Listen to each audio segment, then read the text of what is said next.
Today we are discussing on offense of rape, and we are discussing the element of rape as per the definition given in section 375 of the Indian Evidence Act, which has been amended through the Criminal Law Amendment Act 2013. The Criminal Law Amendment Act 2013 came into force from 3rd February 2013. It is also known as Nirbhaya Law. हम लोग भारतीय दंड संहिता की धारा 375 में जो बलात्संग की परिभाषा दी गई है उसकी विवेचना कर रहे हैं। उसकी व्याख्या के आधार पर बलात्संग के लिए आवश्यक तत्वों का अध्ययन कर रहे हैं। बलात्संग की ये परिभाषा दंड विधि संशोधन अधिनियम 2013 जो 3 फरवरी 2013 से लागू हुआ है और जिसे निर्भया कानून के नाम से भी जाना जाता है, के माध्यम से संशोधित की गई। प्रायर टू दिस, इससे पहले केवल इतनी परिभाषा रेप में आती थी। रेप के लिए केवल इतने एलिमेंट आवश्यक थे।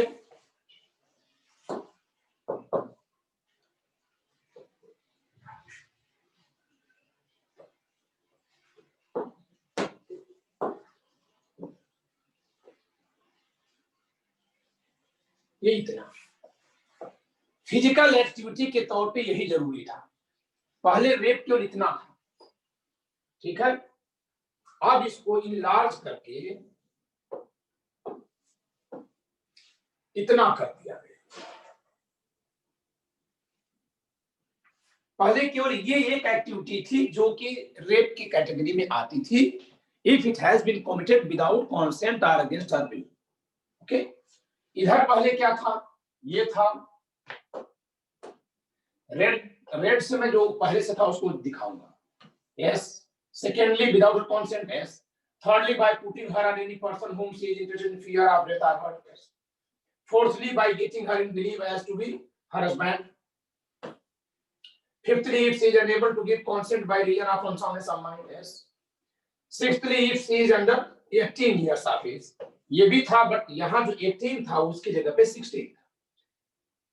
If she is unable to communicate consent, ये बात में जोड़ा गया है, ठीक है। अगर वो सहमति देने में अक्षम थी, कि था पहले भी।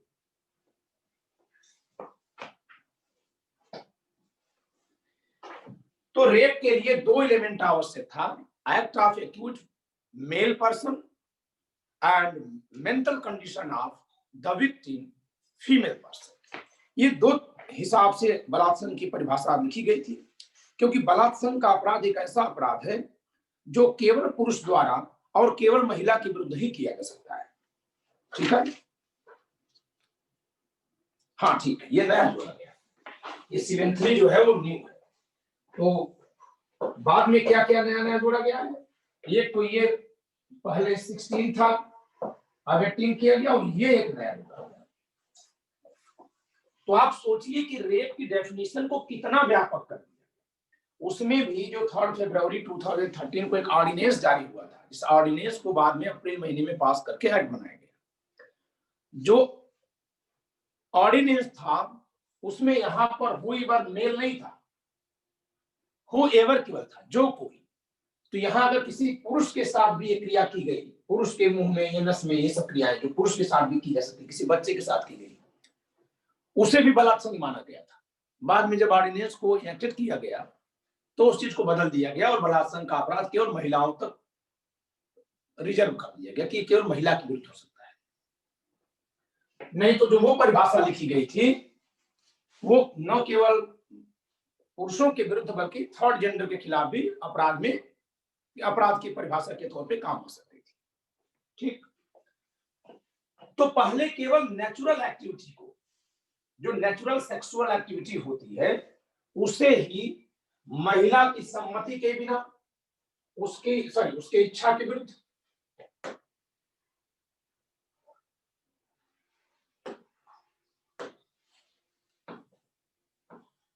उसकी सहमति के बिना, उसे भय में डालकर, उसे यह विश्वास दिलाकर कि अभियुक्त उसका पति है, ठीक है।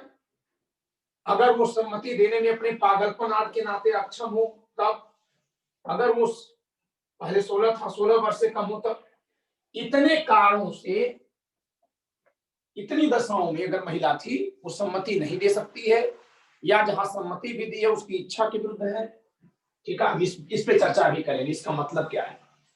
Penetration of penis into women's vagina, इतने को रेप माना जाता था, और वहां एक एक्सप्लेनेशन लिखा था कि penetration into vagina up to whatever extent is sufficient to constitute an offense of rape. Sexual satisfaction of the male person is not required to constitute an offense of rape. वहां एक स्पष्टीकरण भी जोड़ा गया था, आज भी है वो, कि प्रवेशन के लिए मात्र, चाहे किसी भी मात्रा तक पुरुष के शरीर का स्त्री के शरीर में प्रवेश पर्याप्त है, और पुरुष का यौन रूप से तृप्त होना, संतृप्त होना आवश्यक नहीं है। ये यहाँ परिवारिक स्पष्टीकरण लिखा गया था। बलात्संग के अपराध के लिए आवश्यक मैथुन गठित करने के लिए प्रवेशन पर्याप्त है। अब यहाँ एक बात ये भी थी, पहली परिभाषा से मैं बता रहा हूँ, यानी इसमें रेड पे मैं चर्चा कर रहा हूँ। यहां इसका मतलब ये था कि रेप एक ऐसी सेक्सुअल एक्टिविटी थी जो नेचुरल थी, और 376 में ये पनिशेबल थी, 375 में डिफाइंड, 376 में पनिशेबल, देन 377 में क्या था, अननेचुरल लस्ट। यानी ये इसके आगे जो ये चीज लिखी है, ये अगर पहले पुरुष कहीं कोई करता था या ये सब कुछ करता था तो वो सब जाता था कहां, सेक्शन 377। आज भी सेक्शन 377 जिंदा है, अगर बिना कॉन्सेंट या अगेंस्ट विल है तो वो भी अट्रैक्ट होती है। तो जैसे किसकी आलोचना की बात है, तो ये है कि किसी महिला के साथ गुदा मैथुन किया गया, वो रेप माना जाएगा। ठीक है, आपने रेप की परिभाषा में बना दिया, 377 से बाहर कैसे हो गया, वो भी तो होगा। तो एक ऑफेंस के लिए अगल बगल दो परिभाषाएं आपने लिखी, और दोनों में आ रहा है, जबकि एक क्रिमिनल जूरिस्प्रूडेंस के खिलाफ है। पूरी कोशिश होनी चाहिए कि एक एक्टिविटी किसी एक ही जगह डिफाइंड हो, पनिशेबल। फिर भी अगर वो दो में आ रही है तो कोई बात नहीं, लेकिन कोशिश होनी चाहिए कि एक ही जगह हुआ है। और यहाँ अनावश्यक इसको यहाँ डाला गया। खैर, अभी इसको छोड़ देते हैं। देन ये जो एक्टिविटी बढ़ाई गई, अब देखिए कहां तक बढ़ाया गया, penetration of penis into women's vagina, ये तो रेप था, और यही नेचुरल इंटरकोर्स, यही नेचुरल मैथुन है, प्राकृतिक मैथुन यही है। देन इसके बाद अप्राकृतिक मैथुन में ये लाया गया, ये है अप्राकृतिक मैथुन। इतने को अप्राकृतिक मैथुन को भी अब रेप बना दिया गया, जो पहले ये सेक्शन 377 का सब्जेक्ट होता था, और आज भी वहां है। क्लियर। देन आगे आइए, इंसर्शन ऑफ एनी ऑब्जेक्ट और part of body other than penis.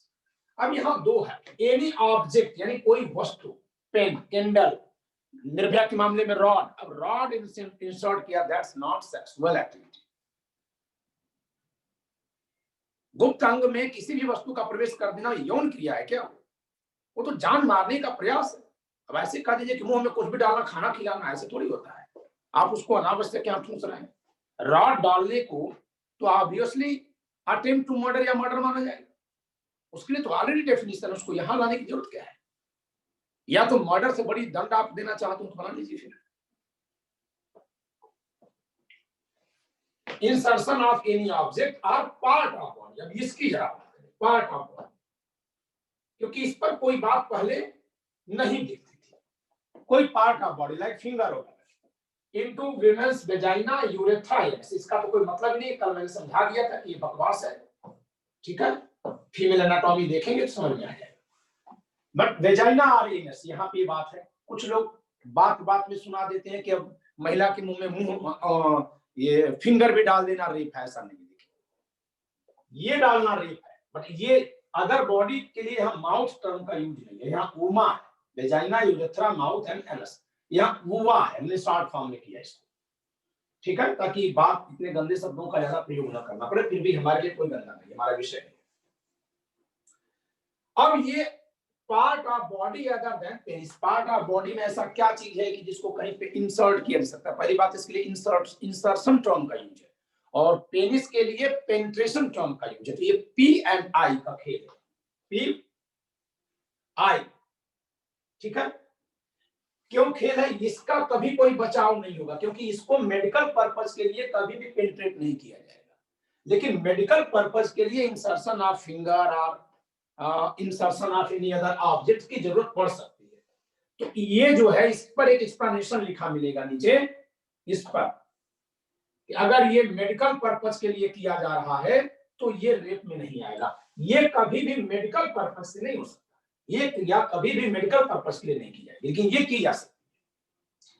ठीक है, तो इसी का एक आपको एक्सेप्शन एक्सप्लेनेशन मिलेगा आज के डेफिनेशन में, वो केवल इसी पे लागू होता है।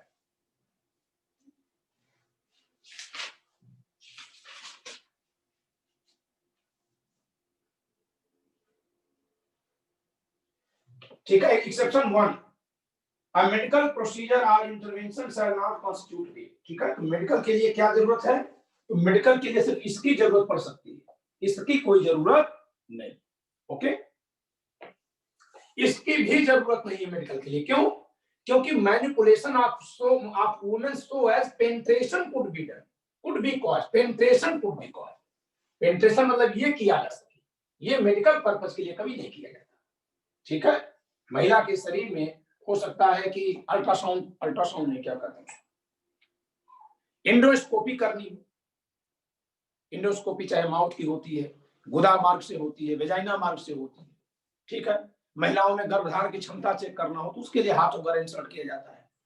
ठीक, तो वो हो सकता है, वो तब वही शरीर का अंग का प्रवेश करना रेप की कैटेगरी में नहीं आएगा अगर वो मेडिकल पर्पज के लिए है। तो वो केवल इस पर जो पहला एक्सेप्शन है केवल इसी पे लागू है। आप यहाँ चार्ट बना करके लिख दीजिए, अपवाद 1 के अधीन सब्जेक्ट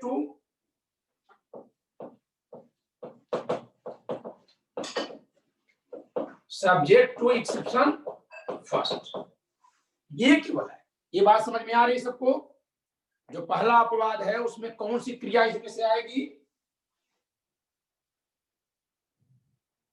4 क्रियाएं हैं,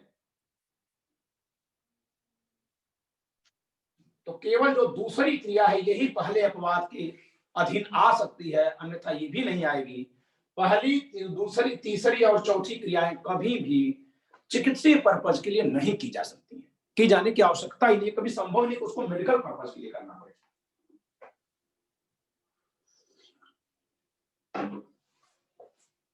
तो इसको लिख लिया आपने, बुक पे ही लिख लीजिए या बेयर एक्ट पे, जो दूसरा, कहीं यहाँ दूसरा तीसरा तो कुछ है नहीं, उन्होंने तो ऐसी परिभाषा बना रखी है कि आपको शब्द बोलने हैं। कहीं कोई जो ख वर्ग है, जो ख है, बी है, उस बी में आप लिख देंगे अपवाद 1 के अधीन सब्जेक्ट टू एक्सेप्शन 1, और एक्सेप्शन 1 पे लिखेंगे एप्लीकेबल ओनली टू बी। ठीक है, केवल ख वर्ग पर लागू। यहां तो समझ में आ गया? सर क्लियर है। Yes sir. आगे चलिए, अब मैं ये भी चर्चा कर रहा हूं कि जैसे ये पहले जो है, ये जो क्रिया यहाँ पे है, ये सेक्शन 377 में परमिसेबल थी पहले से, यानी इसको यहां रख करके इन्होंने कोई बड़ा काम नहीं किया, अनावश्यक इसको रख दिया, क्योंकि इस पर मेंस में आलोचनात्मक मूल्यांकन आएगा, ये जान लीजिए। और अगर सिंपल आ जाएगा कि रेप को डिफाइन करिए, उसके एलिमेंट्स लिखिए, तो आप ऐसे लिख लीजिए। अब सवाल ये है कि ये कौन सा अपराध था पहले, ये पहले कौन सा अपराध था? जरा सा कुछ कम कर दें यहां से। ठीक है, ये पहले कौन सा अपराध था? ये बात है कि ये पहले कौन से अपराध में आता था? जब परिभाषा ये नहीं लिखी गई थी तो ये किस ऑफेंस में आता था? तो जरा इसको देखते हैं, इंसर्शन ऑफ एनी ऑब्जेक्ट और part of body other than penis. तो इसके पहले ये आता था केवल 354 में, लज्जा भंग के आशय से किया गया हमला, क्योंकि उसके अलावा आईपीसी में कोई और दूसरा अपराध नहीं था। आईपीसी में ये सेक्शन 354 में आता था। ठीक है, क्योंकि फिंगर इंसर्ट करना महिला के शरीर में other than other part of body, finger insert करना ये अननेचुरल ऑफेंस में भी नहीं आता था, क्योंकि वहां लैंगिक प्रवेशन शब्द लिखा हुआ है। अब हो सकता है कि महिला की कॉन्सेंट से हो रहा हो तो महिला के लिए उसको मान लिया जाए, इस पर भी बहुत लंबी डिबेट हुई है। क्या नेचुरल लस्ट को आप कहना क्या चाहते हैं? क्या हम पशुवत मैथुन कर लें कि बस penetration of penis into vagina ये पशुवत मैथुन है, जो फोर प्ले अगर उसको देखें तो फिर वो क्या है? वो ह्यूमन बीइंग का के जीवन का अनिवार्य अंग है। पशु भी फोर प्ले करता है, तो आखिर हम उसको किस हद तक मानेंगे, इस पर बहुत डिबेट रही है सेक्शन 377 पर, कि महिला के लिए तो लैंगिक भोग हो गया ना अगर महिला की कॉन्सेंट है तो, और 377 महिला और पुरुष दोनों करते हैं, दोनों दोषी हो सकते हैं। तो अदर पार्ट ऑफ बॉडी या एनी अदर ऑब्जेक्ट को अगर इंसर्ट किया जाता है वेजाइना में महिला की कॉन्सेंट से, तो क्या वो सेक्शन 377 है। इसी नाते कहा गया है कि 377 बहुत हद तक अनावश्यक है, क्योंकि वहां विदाउट कॉन्सेंट जैसी कोई बात लिखी ही नहीं। इसी नाते मैंने एक सेमिनार में लॉजिक दिया था, ये जो केस आपका अभी आया है, वहां एज चीफ गेस्ट मुझे बुलाया गया था, कि ये कहना कि 377 is not subject to section 87 of IPC, it is not understanding the theme and concept of sexual offenses. It is equal to not understanding. मैंने ये कहा था कि सुप्रीम कोर्ट के द्वारा ये कह देना कि धारा 377 सहमति के बचाव को नहीं मानती, कहां लिखा है कि सहमति के बचाव उस पर नहीं लागू होगा, कहां लिखा है। सेक्शन 377 कहां है, आईपीसी में। सेक्शन 6 कहां है, आईपीसी में। सेक्शन 6 क्या कहता है, all the general defenses are above than the punishment and definition provisions. It means all the definition and punishment provisions are subject to the general defenses. और general defense में section 87 में consent, और consent में लिखा हुआ है कि any offense, no activity shall be offense, no activity shall be an offense if it is done with the consent of person. If there is no apprehension of death और ग्रेवियस, अगर उससे मृत्यु या घोर उपहत की आशंका नहीं है तो कोई भी कृत्य अपराध नहीं है अगर वो सहमति से किया गया। 87 में लिखा है कि नहीं लिखा है। सुप्रीम कोर्ट ने वही मेरी बात अब मान लिया है नवतेज सिंह जौहर के केस में, जिस बात को पहले सुप्रीम कोर्ट डिनाई कर रहा था। और इसी पर उस सेमिनार में सुप्रीम कोर्ट के भी कई एडवोकेट्स थे। राम मनोहर लोहिया विश्वविद्यालय के एक प्रोफेसर थे। जब हम लोग अपने केबिन में बैठकर बात कर रहे थे तो उन लोगों ने कहा नहीं, कुछ ऐसे ऑफेंसेज हैं जो सब्जेक्ट टू कॉन्सेंट नहीं है। हमने कहा कुछ होंगे, ये कौन डिसाइड करेगा कि कौन से ऑफेंसेज सब्जेक्ट टू कॉन्सेंट नहीं है? ये पार्लियामेंट डिसाइड करेगी कि कोर्ट डिसाइड करेगा? पहली बात। दूसरी बात, अगर कोर्ट डिसाइड करेगा तो पैरामीटर क्या होगा? मोरालिटी। तो मोरालिटी की रखवाली कोर्ट तो नहीं कर पाएगा, क्योंकि मोरालिटी हमारी और तुम्हारी टकराएगी। किसकी मोरालिटी मानी जाएगी? मोरालिटी की निगरानी करना कोर्ट का काम नहीं। कभी कभी न्यायालय के सामने ऐसे मामले आते हैं, जैसे कल की एक खबर छपी है, जरा इस पे चर्चा करिएगा, अभी इसको रोक कर चर्चा कर रहा हूं। खैर, जब मुझे मंच मिला, मंच पे तो मैं था ही, पहले सभी वक्ताओं ने बोल लिया, बीइंग चीफ गेस्ट मुझे लास्ट में बोलना था। जब मैंने बोला तो फिर सबका दिमाग एकदम से खुल गया, एकदम खुल गया। और मैंने यही सवाल उठाया था जो भी आज आपको पढ़ा रहा हूं। Insertion of finger into vagina for foreplay purpose, whether it is an offense under section 377 or not. बताइए, अगर आप कह रहे हैं consent doesn't matter and any activity is done beyond the natural course, then it falls under category of an offense punishable under section 377. Then can you say? और ये organisation बीच में बहुत सेमिनार हुए, मुझे 3 सेमिनार में बुलाया गया, एक बनारस में, एक लखनऊ में, एक दिल्ली में, 3 सेमिनार मुझे बुलाया गया था। तीनों नेशनल और इंटरनेशनल लेवल के सेमिनार थे। और ये कौन लोग कर रहे थे? जो थर्ड जेंडर या जो थर्ड कैटेगरी के लोग हैं, इनके ओर से सब एनजीओ करवाते थे, बड़े बड़े एनजीओ, काफी बड़े एनजीओ करवाते थे। ये बहुत मुहिम चला कि सुप्रीम कोर्ट से केस जीता गया ना। तो मैंने, वो लोग क्या कहते थे कि जैसे चला था ना, थर्ड जेंडर एक्सेप्ट करेंगे, yes I have done, yes I am that. Third gender के लोगों ने क्या कहा था कि अगर मैं गे हूं तो मैं कहूंगा कि मैं गे हूं। तो उसी में मैंने कहा था कि ये यहाँ जितने विवाहित बैठे हैं वो सब ये बात भी स्वीकार कर लेंगे कि अगर 377 की डेफिनेशन सुप्रीम कोर्ट की मानी जाएगी, all are liable to be punishable under section 377, all are. सिर्फ जो विवाहित नहीं है उनके बारे में हम खुलेआम नहीं कर सकते, वो खुद जानते होंगे क्या किए। तब समझ में आ गया that why should section 377 be subject to section 87, वो क्यों इसके अधीन होनी चाहिए। आपने बकवास कानून बना दिया, उस जमाने में बनाया जिस जमाने में उसको सिन माना जाता था, फिर उस पर कोई चर्चा आपने नहीं की। और उसको आप इंप्लीमेंट भी नहीं करते हो। अब आप जब मन कर रहा है तो उसको लागू कर दे रहे हो, जब मन कर रहा है तो सुप्रीम कोर्ट कर नहीं सकता। वही सुप्रीम कोर्ट 2013 में कहता है हम पार्लियामेंट के एम्बिट में दखल नहीं दे सकते। वही सुप्रीम कोर्ट संविधान संशोधन के अनुच्छेदों को अब असंवैधानिक कर लेता है जब मन कर रहा। आप बताइए कि आपकी पावर क्या है, जरा हमको ये बता दीजिए कि आप पार्लियामेंट के बनाए कानून को शून्य नहीं कर सकते, इस नाते शून्य नहीं कर रहे हैं, या शून्य करने लायक नहीं है इस नाते नहीं कर रहे हैं। पर इन दोनों का फर्क बता दीजिए हमको। क्योंकि अगर आप कहेंगे कि आप नहीं कर सकते तो मैं सवाल करूंगा कि आपने जितने संवैधानिक संशोधनों को शून्य कर रखा है फिर वो कैसे किया था, आपने कौन सी पावर आपकी आ गई थी?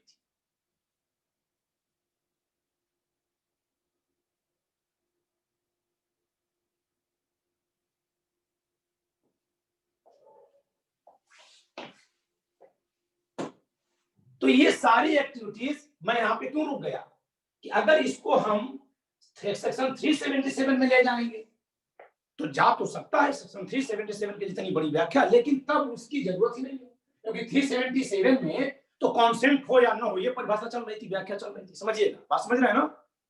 तो ये तो कोई पति अपनी पत्नी के साथ भी उसकी इच्छा से स्वेच्छा भी कर रहे हैं तो भी ये अपराध 377 का बन रहा था, वहां बन रहा था, सुप्रीम कोर्ट की व्याख्या से तो बन रहा था। पुरुष अगर फिंगर इंसर्ट कर रहा है तो पुरुष तो लैंगिक भोग नहीं कर रहा है, और वहां क्या लिखा है 377 में? लैंगिक भोग, इंद्रिय भोग लिखा हुआ है ना, इंद्रिय भोग। तो महिला तो इंद्रिय भोग कर रही है तो 377 में या तो याद आता, और नहीं तो अच्छा चाहे उसे कॉन्सेंट हो ना, और नहीं तो जब महिला की कॉन्सेंट नहीं होती, अगर 377 में नहीं भी रखते तो हमको तो एक जगह रखना पड़ेगा। क्यों? क्योंकि हम लॉ के एलिमेंट के बुनियाद पर पढ़ा रहे हैं, लॉ के प्रूफ की बुनियाद पर कि सबूत साबित क्या हुआ। तो कॉन्सेंट हो या ना हो, जो परिभाषा सेक्शन 377 के सुप्रीम कोर्ट कर रखा था उसमें ये कैटेगरी, ये एक्टिविटी, ये वाली, और ये वाली भी, ये पूरी की पूरी, फिर ये भी क्यों नहीं जाएगी? तो ये पूरी की पूरी एक्टिविटी कहां जा रही थी? सेक्शन 377। लेकिन अगर ये इस मार्ग में हुआ या इस मार्ग में हुआ, ये तो बेकार लिखा हुआ, बकवास लिखा है, तो ये 354 में हम कर सकते हैं, लेकिन ये रेप कभी नहीं था। अब इधर आ जाइए, manipulation of women as so as penetration could be caused. अगर वो पेनिट्रेशन करने ही वाला था, ये प्रूव हो गया, then it was amount to rape. ये जो कैटेगरी थी पहले, वो भी कहां? पेनिट्रेशन कुड बी डन, ठीक है। तो ये कौन बताएगा कि करता तो वेजाइना में करता, यूरेथ्रा में, ये सब कहां करता, उसकी बात छोड़ दीजिए। तो इसको हम अटेम्प्ट टू रेप या attempt to an offence punishable under section 377 इस कैटेगरी में लाते थे पहले। ये अपराध जो है बलात्संग या प्रकृति विरुद्ध काम भोग के प्रयत्न का अपराध था इसके पहले, इस संशोधन से पहले। और application of mouth to the women's vagina urethra anus, ये इनमें से कहीं नहीं था।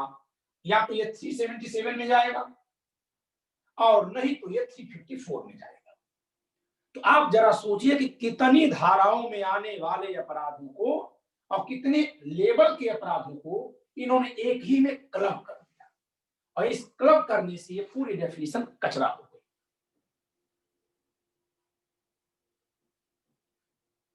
आप सामान आसानी से खोज सके इसके लिए क्या करते हैं? एक क्लासिफाइड मैनर में आप सामान अपने अलमीरा में, अपने घर में, अपने किचन में रखते हैं, ये करते हैं ना? जी सर।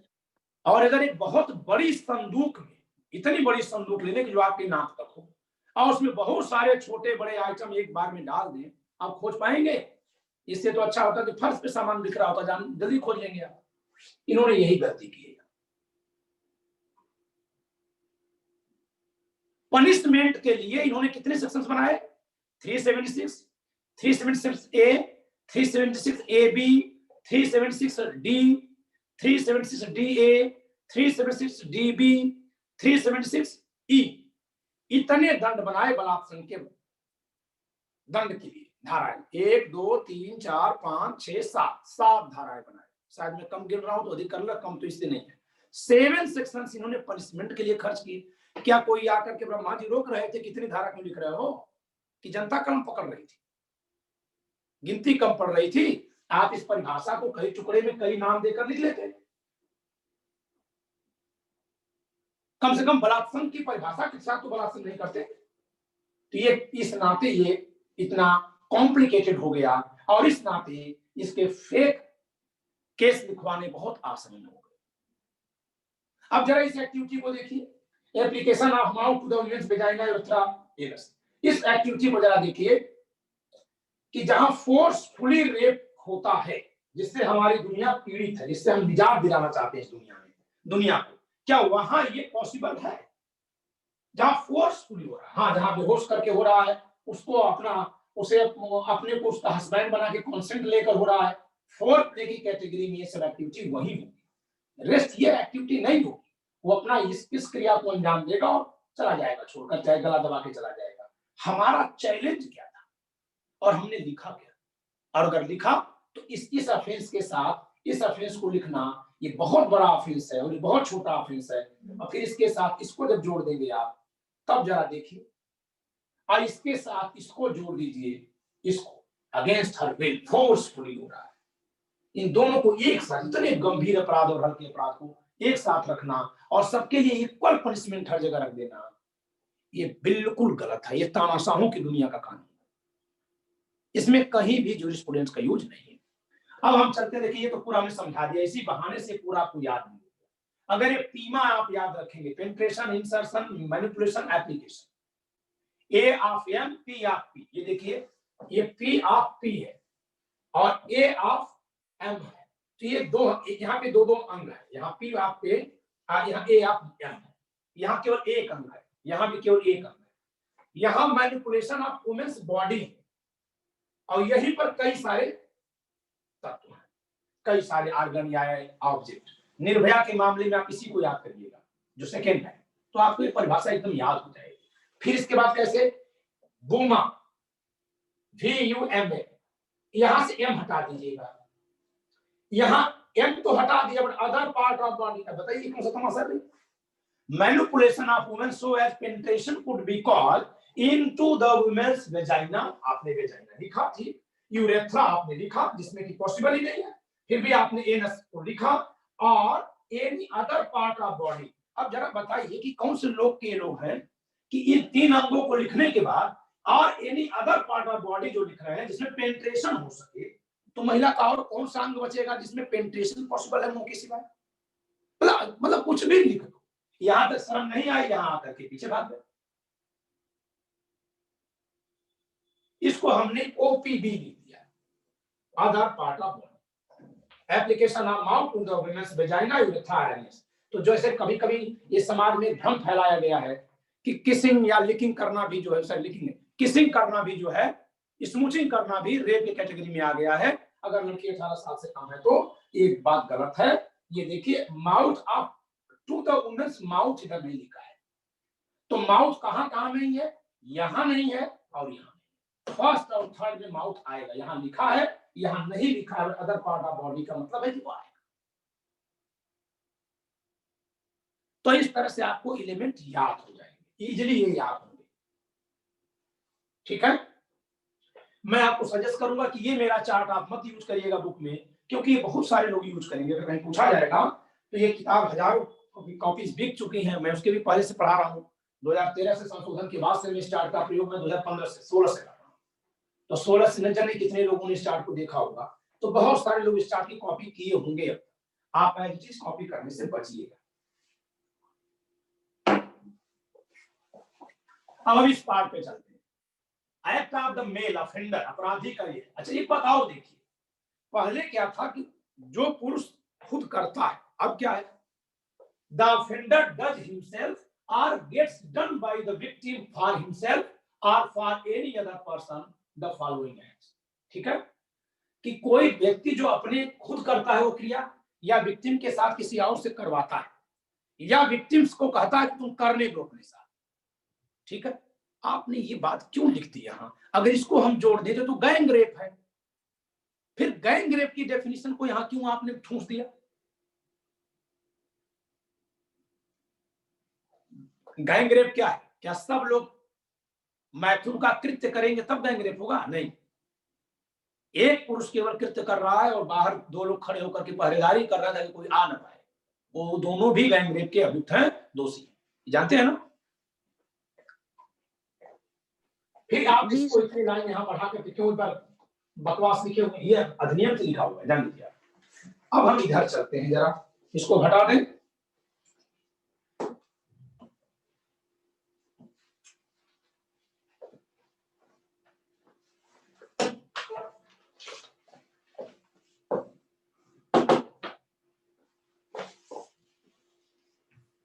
अच्छा ठीक है, यहाँ 7 कंडीशंस है कैप्टन, बैठा लो। यहाँ 7 कंडीशंस है। 7 कंडीशंस में मोटर चली जाती है, चले जाओ मेरा बच्चा, भारी मान है बच्चा, मैं तुम्हारा लैपटॉप दे दे रहा हूँ, ऑफिस में चले जाओ, यहाँ तो वो शोर होगा, अभी मैं 15 मिनट पढ़ाऊंगा।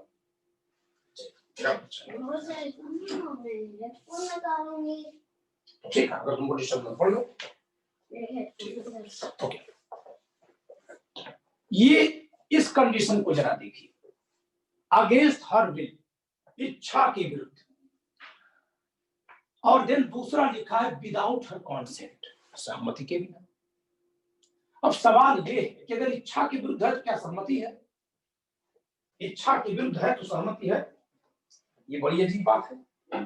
जब उसकी इच्छा ही नहीं है तो क्या सहमति है?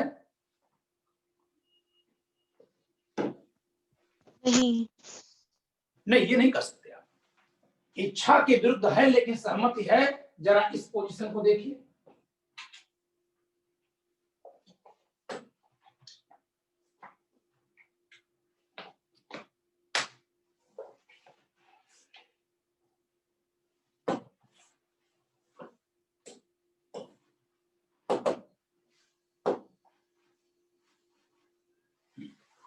स्त्री पीड़िता की मनोदशा, इच्छा के विरुद्ध,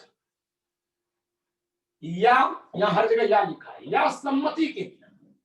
तो क्या जब इच्छा ही नहीं है तब भी सम्मति हो सकती है क्या? एक्चुअली यहां पे ओवरलैपिंग प्रोविजंस लिखे गए। ओवरलैपिंग कहां लिखना होता है?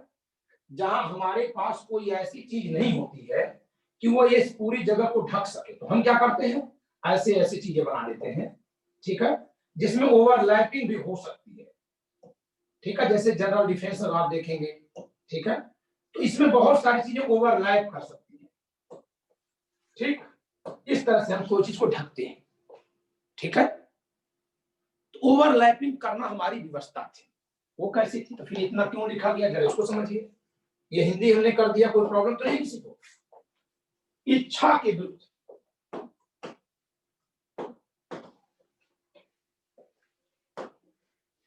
इच्छा के विरुद्ध का मतलब है, आप देखते होंगे, पहले तो जान लीजिए कि जो 2 फिंगर टेस्ट है, जो 2 फिंगर टेस्ट है वो वैधानिक है कि अवैधानिक है?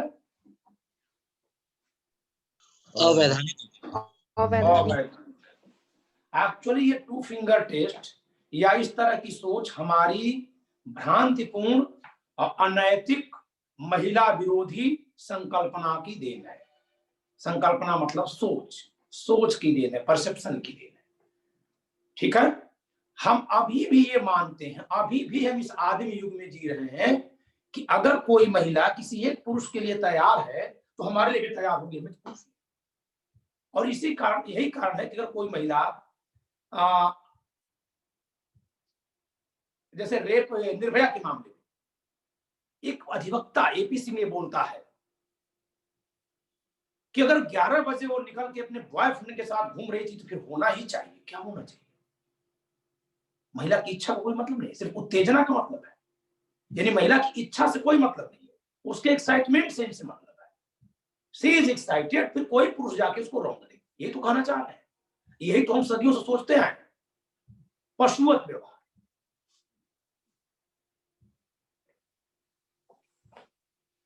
उसकी इच्छा के विरुद्ध, जरा फिर इस पॉइंट पर चले, जब इच्छा के विरुद्ध होगा, स्त्री की इच्छा के विरुद्ध होगा, तो उसके शरीर पर चोट के निशान, अंदरूनी भागों में चोट के निशान हो सकते हैं, बाहरी भाग में भी हो सकते हैं, शरीर पर भी हो सकता है, चोट के निशान होंगे। हम लोग आमतौर पे क्या करते हैं,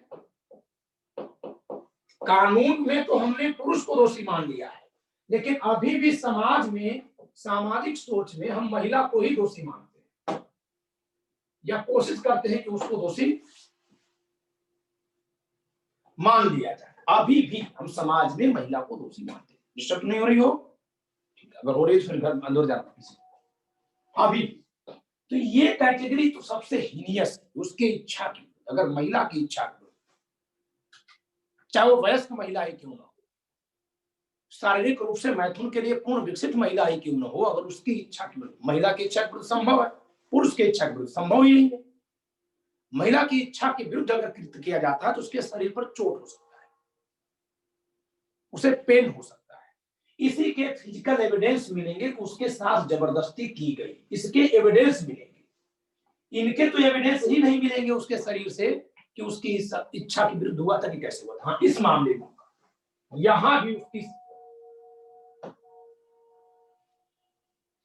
इच्छा के विरुद्ध या उसे या किसी हितबद्ध व्यक्ति को मृत्यु या उपहत के भय के अधीन करके। जरा बताइए, सामाजिक सामान्य मनोवैज्ञानिक कल्पना करिए कि एक महिला अपने छोटे से बच्चे को लेकर कहीं जा रही है और उसके बच्चे को पकड़ लिया अपराधी और बोलता है कि तुम मेरे साथ मैथुन करो वरना मैं इस बच्चे को मार दूंगा। तो क्या उसकी इच्छा जागृत हो जाएगी? कॉन्सेंट तो दे देगी, ठीक है, अपने बच्चे को बचाने के लिए। तो यहां भी चोट के निशान उसके शरीर पर आ सकते हैं। अगर महिला की इच्छा नहीं है तो वही क्रिया उसके लिए दर्दनाक होती है, महिला की इच्छा है तो वही क्रिया उसके लिए प्रकृति का सबसे बड़ा आनंद का कारण। आप ही जानते हैं, हम लोग जिस क्रिया का अध्ययन कर रहे हैं, इस क्रिया के कई पहलू। यह क्रिया प्रकृति में सबसे ज्यादा आनंददायक क्रिया है, हर क्रिएचर के लिए। मनुष्य के लिए सबसे ज्यादा है क्योंकि मनुष्य का ब्रेन बहुत ज्यादा डेवलप्ड है। दूसरे की यही क्रिया हमारे जन्म का कारण है, हम सब इसी क्रिया से पैदा है, जिस पर ढोल नगाड़े बजते हैं, मुबारकबाद दिया जाता है, इसी क्रिया की देन है। और तीसरा कि इसी क्रिया को अपराध भी माना जाता है। अब सवाल यह है कि अपराध कब माना जाए और कितना दूर तक माना जाए। हमारी प्राचीन संकल्पना में अपराध यह था कि अगर स्त्री के, विवाहित स्त्री के पति से भिन्न किसी व्यक्ति ने कोई क्रिया किया तो चाहे स्त्री का दोष हो या न हो, दोषी उसे ही माना जाता था। यानी कि विवाह से बाहर अगर कोई गमन हुआ तो उसको अपराध माना जाता था, अनैतिक माना जाता था, लेकिन उसके लिए दोषी महिला को माना जाता था। पुरुष को कम दोषी माना जाता था, महिला को ज्यादा दोषी माना जाता था। और इसका सबसे बड़ा दृष्टांत इस समाज में सबसे ज्यादा प्रचलित और मान्यता प्राप्त आस्था जिसमें है वो कहानी है, वो घटना है, और वो है रामायण। रामायण में दो दृश्य मिलते हैं, एक अहल्या का और एक सीता का। अहल्या जो गौतम ऋषि की पत्नी है, गौतम ऋषि की पत्नी अहल्या के साथ कौन सी कोटि का बलात्कार हुआ था? यहां पर ये था, चौथी प्रकरण का ये बात। इंद्र जो है, हमारे भगवान लोग तो ऐसे बात, इंद्र जो है, गौतम नहाने गए थे तो इंद्र गौतम का वेश बना करके आ गए अहल्या के पास और प्रणय निवेदन किया। अहल्या ने उनको पति होने के नाते इजाजत दे दी। फिर भी गौतम ने इंद्र का तो कुछ नहीं बिगाड़ा, अहल्या को श्राप दे दिया और उनको पत्थर बना दिया। उनके रोने पर, अनुनय विनय पर यह कह दिया कि ठीक है, तुम पत्थर तो रहोगी लेकिन तुम्हारा उद्धार भगवान के चरणों से होगा। जिस भगवान के चरण से हुआ वो भगवान क्या किए, उनकी पत्नी को पर व्यक्ति उठा ले गया। जो उठा ले गया उससे तो 3 बार संधि संदेश, 4 बार संधि संदेश पठाते हैं, उसको मारने के लिए नहीं कहते, उसको कोई दंड देने के लिए नहीं कहते, उससे वो संधि करने की बार बार कहते हैं। अगर वो अपराधी था तो फिर संधि का प्रस्ताव दे। अब कहानी जोड़ने वाले जोड़ देंगे कि वो जानते थे कि नहीं मानेंगे, कौन सी तर्क है? वो जानते थे तो सब कुछ जानते थे। जब वो सब जानते ही थे तो फिर सीता को जाने क्यों दिए? फिर वो मानव आचरण कहां हुआ? तो अभी छोड़ दिए, वहां बताइए, कहानी पे मत सवाल उठाइए, क्योंकि बहुत सारा आस्था सबकी आजकल आस्था इतनी उफान मार रही है ना, बहुत तेजी से कुचल जा रही है। और जिनकी ज्यादा तेजी से कुचल जा रही है वो बहुत ज्यादा दूसरे धर्म का अपमान करते हैं। तो जो उठा ले गया उसके पास तो संधि संदेश पठाया जाता है कि तुम वापस कर दो अपना राज्य, तुम भोगो, हम अपनी पत्नी भोगेंगे। और जिसे उठाया गया उसे वहीं लंका में अग्नि परीक्षा ली गई। फिर इसके बाद उसको जंगल भेज दिया गया, फिर आई तो फिर कहा गया परीक्षा दो, अंत में उसे आत्महत्या तक विवश कर दिया गया और महिला ने आत्महत्या कर ली। ये हमारे ग्रंथों ने प्रमाणित कर दिया। तो क्या प्रमाणित किया कि सवाल महिला पर ही उठेगा, जवाब महिला से ही मांगा जाएगा, और महिला के पास कोई जवाब होगा ही नहीं मृत्यु के समय। जवाबहीनता, उसके पास होगा ही नहीं कोई जवाब, वो क्या जवाब दे सकती है।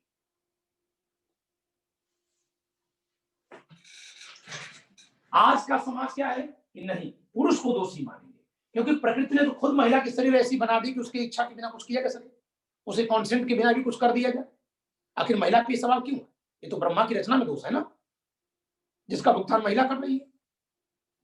तो जरा ब्रह्मा जी से पूछ लीजिए, बहुत ऋषि मुनियों का देश है, उनसे तपस्या करके पूछिए भगवान ने कहा कोई सा शरीर बना दी है। गलती ब्रह्मा की, अभोक्ति महिला है, और दंड देने वाला समाज हो गया जो ब्रह्मा की पूजा कर लेता है, महिला को दंड दे देता है। तो जब तर्क पर कानून बनाएंगे तो इसको हटा दिया गया। इसी नाते कानून और धर्म में अंतर होता है। धर्म आस्थाओं पर चलता है, तर्क पर नहीं चलता, जिसमें बहुत से उन लोगों को दंड भोगना पड़ जाता है जो दोषी ही नहीं होते। कानून तर्क पर चलता है, लेकिन कानून हमेशा तर्क पर नहीं चलता। बहुत बार इसमें शातिर लोग आकर के कानून को अपने हिसाब से मोल्ड कर लेते हैं, उसको ऐसा बिगाड़ देते हैं कि कानून बनाने वाले संस्थानों की मुहर लगवा देते हैं और आप समझते हैं कि कानून है। सुप्रीम कोर्ट को इस परिभाषा को खारिज करना चाहिए, लेकिन सुप्रीम कोर्ट भी आंख मूंद के चल रहा है। आज आप लिख लीजिएगा, अगले 10 वर्षों में सुप्रीम कोर्ट इस परिभाषा को खारिज करेगा। मैं चैलेंज करके कह रहा हूं, ये खारिज करेगा। और यदि भविष्यवाणी कर दे रहा हूं कि जब महिला अधिवक्ताओं की फौज खड़ी होगी तो खारिज करेगा। चलिए इसमें आते हैं। तो ये चौथे कोटि का बलात्कार इंद्र ने किया। गौतम की क्षमता नहीं थी कि इंद्र को दंडित कर सके, तो पत्नी को दंडित कर दिया। और हमने अपने ग्रंथों में, आप रामचरितमानस पढ़िए, अहल्या को पीड़िता नहीं लिखा है, पतित लिखा है। पीड़िता नहीं लिखा गया, उसको पतित लिखा गया, गिरी, अधम, नीच महिला करके लिखा गया। तो भगवान ताड़ने वाले हो गए, इंद्र बलात्कारी छूट गया, अभी भी राजगद्दी पर बैठे हुए हैं स्वर्गलोक की। गौतम ऋषि का इतनी ख्याति है कि पूछिए मत।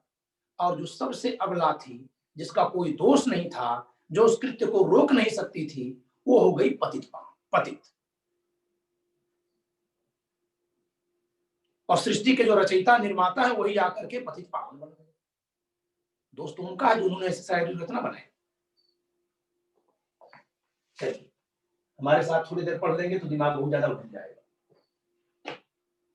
तो ये है पति होने का विश्वास दिलाकर।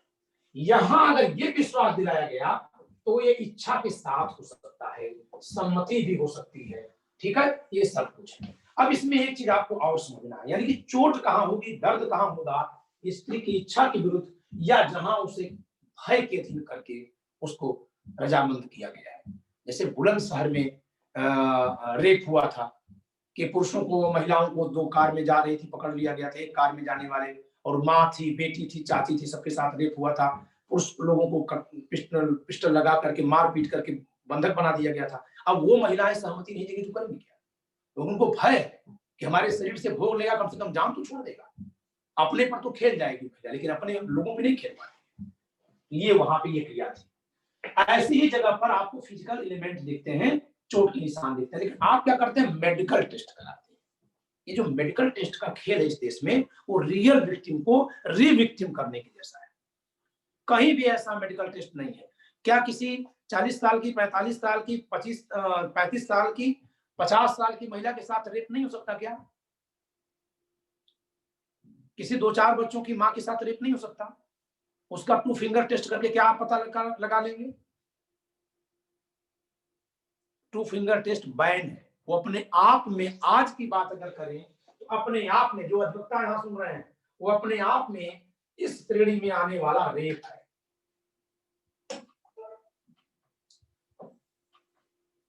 ये वाला रेप है,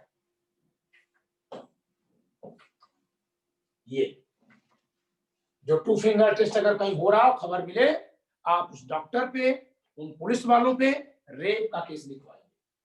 ठीक है, ये रेप है सर।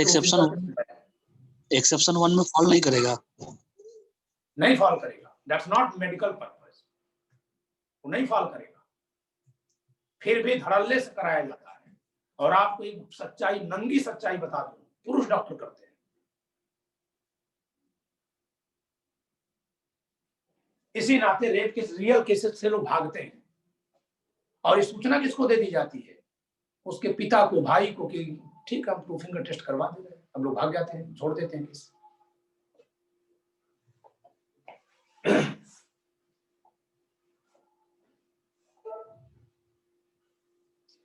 यहां पर थोड़ा सा आपके लिए एकेडमिक कुछ चीजें हैं कि आप कहते हैं कि इच्छा के विरुद्ध है। इच्छा के विरुद्ध का मतलब फोर्सफुल, वहां तो कॉन्सेंट नहीं है। तो ये तो एक्सट्रीम केस हो गया। इसके बाद दूसरी कैटेगरी, तीसरे की आती है। तो सबसे हीनियस कौन है? ये। इससे हीनियस है, लेकिन मैं तो कहूंगा कि सबसे हीनियस ये है, यहाँ मृत्यु की भय है। यहाँ तो केवल उसका आपराधिक बल का प्रयोग करके उसे सदोष परिरोध में कर दिया गया। रेप एक ऐसा अपराध है जिसमें सदोष परिरोध तो अवश्य होता है, अगर ये वाला है या ये है। यहां भी मान लिया जाए, यहां मान लीजिए कॉन्सेंट है, और ये भी है। रॉन्गफुल कन्फाइनमेंट तो जरूर है, यहां भी रॉन्गफुल कन्फाइनमेंट जरूर है। ये भी धोखे से सम्मति दी गई, सम्मति का बचाव नहीं मिलेगा। रॉन्गफुल कन्फाइनमेंट अवश्य है। और ये भी बिना सम्मति के, तो यहां भी रॉन्गफुल कन्फाइनमेंट है। यानी कहां नहीं है? यहां जबकि कॉन्सेंट हो।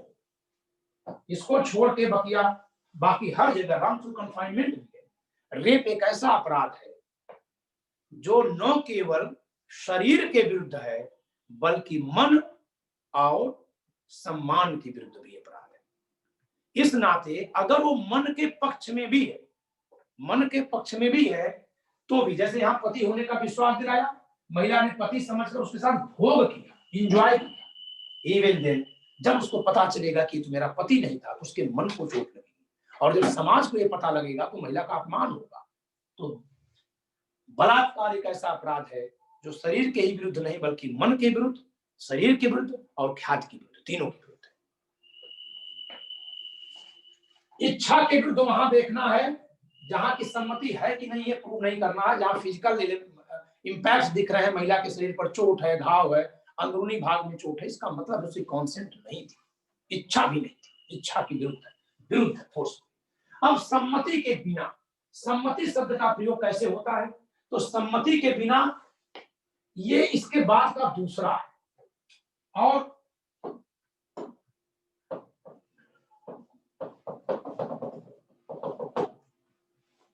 एक्चुअली अगर कहा जाए तो केवल ये 2 ही क्लॉज होने चाहिए। आप कहेंगे सर 2 ही क्लॉज होने चाहिए तो रेस्ट कहां जाएंगे? तो इसको यूं होना चाहिए,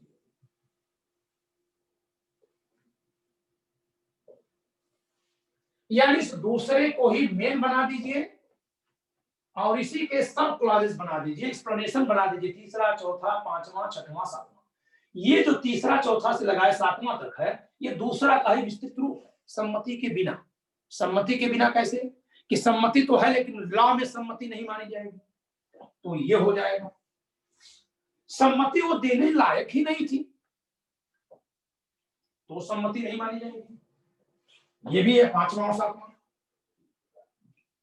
सम्मति धोखे से ली गई तो भी सम्मति नहीं मानी जाएगी, और सम्मति भय से ली गई तो भी सम्मति नहीं मानी जाएगी। तो एक्चुअली जो 3rd to 7th है वो 2nd का ही एक्सप्लेन फॉर्म है। अदरवाइज ये 2nd उसकी सम्मति के बिना है तो फिर इच्छा की विरुद्ध भी है। यानी कि इसको जो 7 भाग में बनाया गया, इसको वास्तव में पहला और दूसरा ये 2 होना चाहिए था, और दूसरे के स्पष्टीकरण के रूप में तीसरा, चौथा, पांचवा, छठवां, सातवां लिख देना चाहिए था कि किस किस दशा में सम्मति नहीं होती है। ये वही है। तो ये सम्मति के अभाव के विशिष्ट आधार के अगर ये है तो सम्मति नहीं माना जाएगा। जिसमें इंस्टीट्यूटरी ये इंस्टीट्यूटरी है। ये क्या है? ये वैधानिक अनिवार्यता है कि अगर 18 साल से कम है तो हम सम्मति नहीं मानेंगे। अब मैं एक दूसरी बात पे चल रहा हूं जल्दी से कि यौन अपराधों में चुनौतियां क्या होती हैं। थोड़ा सा एक विषय पे चर्चा कर लेते हैं जिसपे मैंने छोड़ दिया था बात कि कभी कभी ऐसे मामले न्यायालय के सामने आते हैं तो न्यायालय करे क्या। मैं आपको एक बात इस बात को कह के मैं रोक दिया था कि इलाहाबाद उच्च न्यायालय की पीठ ने परसों एक जजमेंट दिया था जो कल के अखबार में और कल के समाचार में प्रसारित था, आप सबने शायद केयर किया। उसमें यह था कि एक विवाहिता महिला बिना तलाक के अपने पुरुष साथी के साथ लीव इन में रह रही। उस महिला को पुरुष ने धमकी दी है, उसके पति ने धमकी दी है मार डालने की या कुछ ऐसा कर देंगे। वो उस पर मैंडमस की रिट लेने आई थी कि हमारे जान को खतरा है, पुलिस अधीक्षक और अथॉरिटीज को आप आदेश करिए कि हमें सुरक्षा प्रदान करें। हाई कोर्ट ने यह कहते हुए रिट खारिज कर दी है कि ऐसी महिला को, मैं आपको इसकी व्याख्या करूंगा तो समझ में आएगा कि सुप्रीम हाई कोर्ट ने कितनी भारी गलती की है। ऐसी महिला को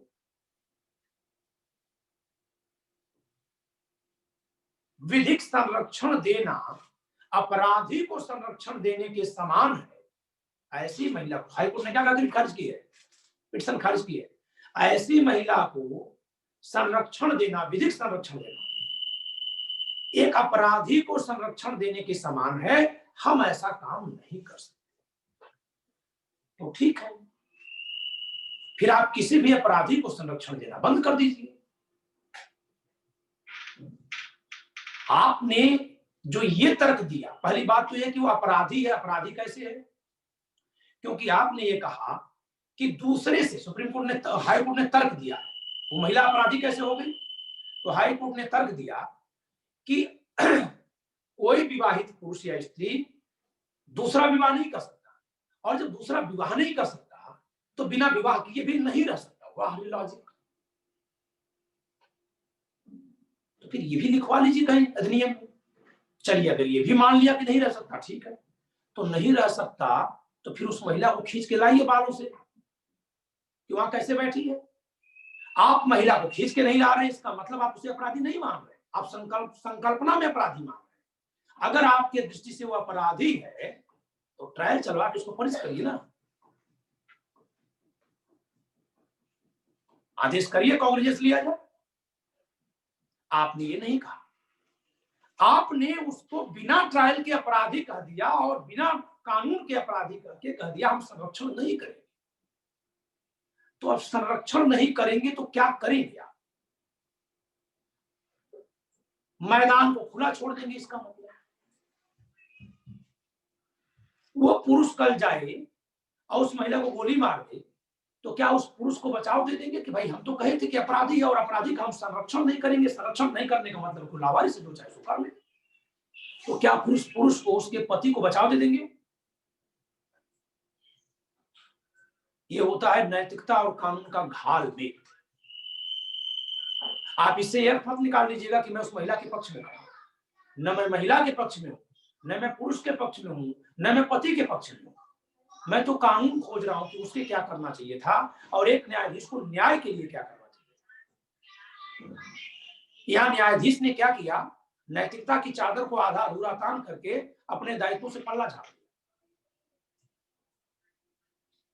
तो मैं फिर पूछता हूं कि आप कहे कि अपराधी को संरक्षण करना हमारा काम नहीं है, तो आपने महिला को अपराधी कैसे माना? क्या वो महिला अपराधी है? अगर है तो किस अपराध की? फिर अनुच्छेद 20(1) क्या आपने उल्लंघन किया है न्यायाधीश महोदय?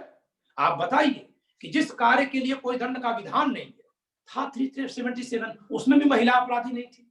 सॉरी 497 था, महिला अपराधी नहीं थी। पुरुष को आपने खुद ही छूट दे दी है अभी हाल ही में सुप्रीम कोर्ट ने जोसेफ साइन के मामले में। फिर अपराध कौन सा हो रहा है, ये बता दीजिए आप। जब अपराध हो ही नहीं रहा है, कानून में कहीं अपराध है नहीं, तो आपने उसके कृत्य को अपराध कैसे कह दिया बिना ट्रायल के? होगी ये न केवल सत्य का दुरुपयोग है बल्कि विधिक अज्ञानता का चरम सबूत है। मैं बनाऊंगा अभी यूट्यूब पे वीडियो। दूसरी बात, आपकी तो जिम्मेदारी हर व्यक्ति की सुरक्षा करने की है, चाहे वो अपराधी ही क्यों न, सजा याफ्ता ही क्यों न। वो महिला आपसे सुरक्षा मांगने की थी। तो अगर वो अपराधी है तो ट्रायल करके जो सजा देनी होगी फांसी पर लटका दीजिएगा।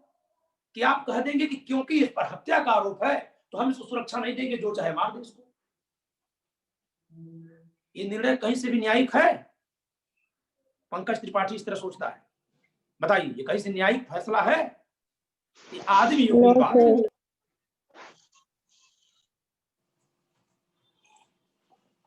दूसरी बात, इस देश की अदालतों में तलाक के इतने मुकदमे पेंडिंग हैं जिसमें एक पक्षकार सिर्फ इस नाते तलाक को आगे नहीं बढ़ने देता ताकि दूसरा विवाह कर न दे। दूसरी बात, आप इस मामले में कह रहे हैं महिला अपराधी है, मैं तो कहूंगा पुरुष अपराधी है। चलिए मैं साबित कर रहा हूं। तमाम ऐसे पुरुष या महिला जो विवाहेतर संबंधों में हैं और दूसरे पक्षकार की हिम्मत नहीं है कि उनको आंख भी दिखा सके, तो उन पर लॉ कौन सा एक्शन ले रहा है? वो महिला या पुरुष?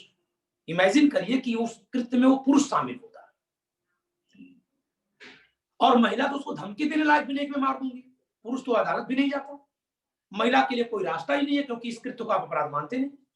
या वो महिला ही बहुत बड़ी दबंग महिला होती है, अपराधी प्रवृत्ति की होती, तब तो उसको खतरा ही नहीं होता। ऐसी तमाम महिलाएं भी हैं कि पति को जूते में दबा रखी हैं और चाहे जहां चाहे वहां घूम रही हैं। आपने बिना कानून के एक ऐसा फैसला सुनाया जो भागने जैसा है। समझ में आई बात? तो निर्णयों की समीक्षा आपको इस तरह से करनी होती है। ये सही मैं जो कह रहा हूं उससे सहमत है, असहमत है, नहीं है बताइए।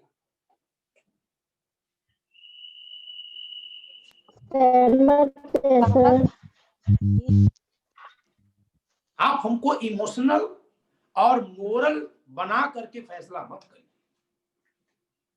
आपने पता किया कि महिला लिविंग में क्यों रह रही है? हर अदालत में जाइए, बच्चा 3 साल का है, कस्टडी का मुकदमा होता है, बच्चा 23 साल का हो जाता है, मुकदमा चलता रह जाता है। इस पर आप कितने सेंसिटिव थे जज साहब? फिर इसका भी ये मतलब नहीं है कि एक रॉन्ग दूसरे रॉन्ग को सही करता है, लेकिन जो रॉन्ग है उसका रीजन क्या है ये तो आप पता कर लीजिए। हो सकता है कि पति क्रूएलिटी करता है, उस नाते महिला भाग के गई हो सकता है कि तलाक के लिए उसने अर्जी दाखिल कर रखी हो, पति सबूत न दे रहा हो या साबित न हो पा रहा, मुकदमा चल रहा हो। बिना कानून के आपने उसको अपराधी भी मान दिया, बिना ट्रायल के अपराधी कह दिया, और अपराधी को भी जो संरक्षण मिलता वो भी आपने उसको नहीं दिया। आपने कह दिया उसको संरक्षण नहीं देंगे।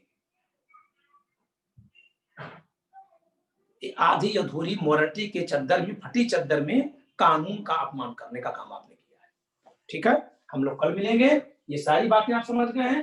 कल हम पढ़ाएंगे आपको पत्नी से बलात्कार। ठीक है, पत्नी से बलात्कार का विषय कल पढ़ाएंगे।